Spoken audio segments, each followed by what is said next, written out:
पति देव बड़ा खिसियाल छथिन, कोनो बात लगा झगड़ा झंझट भेल छै और हुनका मनावा में 13 दिव्या तेल जे रहल छै से गीत के माध्यम से सुनायल गेलै है, लिखल गेलै है। सुनाबी। हे जाने कौन गोधिला जे दिल से रहलै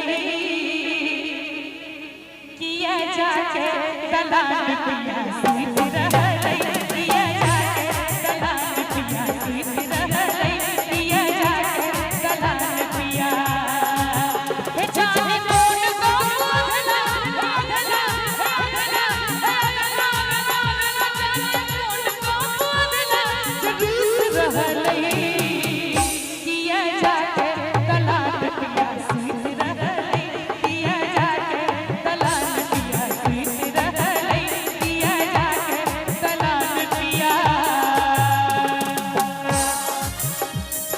कनी ताली बजा दियो, बजा दियो गोटे।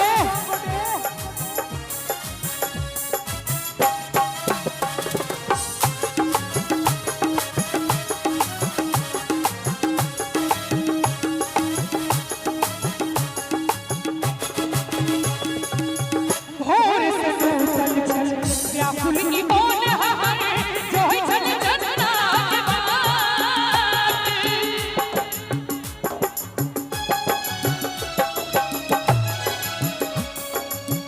भोर से चल चल व्याकुल की बोल हमारे जोई चल चलना के बात।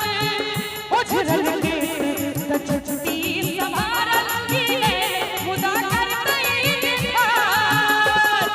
तोड़ देल पुरवा सकर दे के और खत लागत दिया रे के। तोड़ देल पुरवा सकर दे के और खत लागत दिया रे के। जाने कौन सोचनिया मन कोई ले ले, जाने कौन सोचनिया मन कोई ले ले। किया जाके दलाल पिया सीत रहलै, किया जाके दलाल पिया।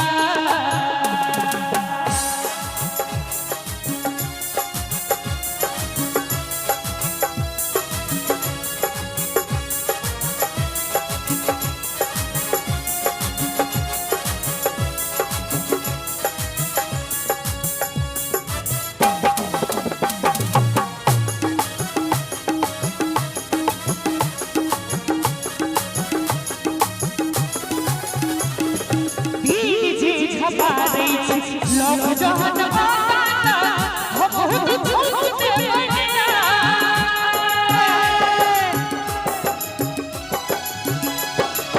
दीन जी छपा दै छै लोग जहन बाता हो बहुत झूठते बनिया। पूछ के अपना मतलब छछ खसिए के देखबै ना बुला। कियो मत छिपू के दियो ने बुझा पुरख कहीं के देख रूसई के दा। कियो मत छिपू के दियो ने बुझा पुरख कहीं के देख रूसई के दा। नहीं लल समैया फिर राइट सके नहीं लल समैया फिर राइट सके। किया जाके दलाल पिया सीत रहलै, किया जाके दलाल पिया।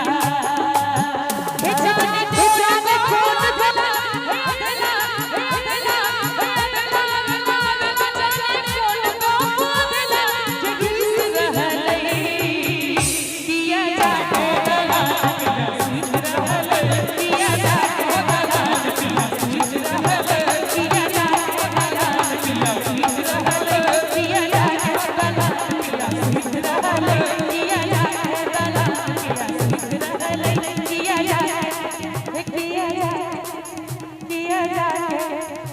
दलाल पिया।